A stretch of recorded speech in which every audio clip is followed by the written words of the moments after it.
अगर आपने enhance 12th में बायोलॉजी सब्जेक्ट ले रखा होगा और जैसे कि अप्रैल 2024 में आपके पेपर होने वाले होंगे, तो आपके दिमाग में सबसे बड़ा क्वेश्चन है, सवाल यही आ रहा होगा कि भाई मैं इसमें किस तरीके से मैं बायोलॉजी का प्रैक्टिकल होता है, किस तरह से बायोलॉजी के प्रैक्टिकल में क्वेश्चन पूछे जाते हैं, बायोलॉजी का प्रैक्टिकल में क्या क्या यहाँ पे प्रैक्टिकल करवाया जाता है और जो इसमें एग्जामिनर होते हैं किस तरह से आपका टेस्ट लेते हैं। तो सबसे पहले तो आपको ये समझना होगा कि अगर आपने बायोलॉजी ले ली है तो बायोलॉजी के लिए सबसे पहले आपको इसकी प्रैक्टिकल फाइल बना लेनी है।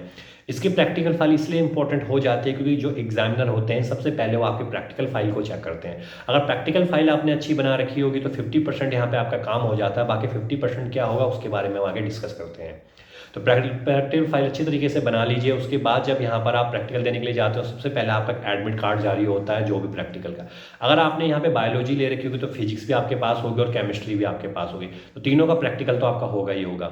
तो उस एडमिट कार्ड में प्रैक्टिकल की डेट लिखी हुई होती है कि भाई आपका इस तारीख से इस तारीख को आपका प्रैक्टिकल होने वाला है, तो आपको वहाँ पर प्रैक्टिकल को देने के जाना होता है, जो कि आपका नियरेस्ट नज़दीकी कोई सेंटर है, स्कूल बनता है।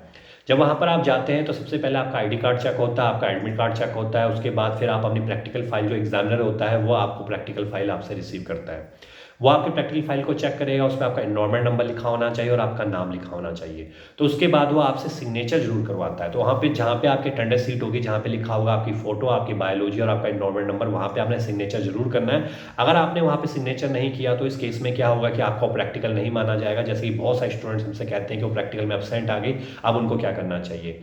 इसके बाद फाइनली आपको कुछ क्वेश्चन दे दिए जाते हैं जिसमें कि 3 या 4 क्वेश्चंस होते हैं। या तो वो एग्जामिनर आपको अपनी तरफ से बोल के कहेगा, या वो कहेगा जो भी प्रैक्टिकल आपने बनाई है उसमें से लिख लीजिए, या 1-2 क्वेश्चन जो भी आपको आता है आप वो लिख लीजिए। तो वो क्वेश्चंस आपको लिखने होते हैं। तो वो क्वेश्चन जितना ज़्यादा आप लिखिए उतना आपका बेनिफिट मिलने, अगर आता है तो भी अच्छा है, नहीं भी आता है फिर भी आप इतना कुछ लिख लीजिए जितना भी आपको थोड़ा बहुत उसके बारे में पता है या थोड़ा बहुत याद है तो उसके बारे में लिख लीजिए।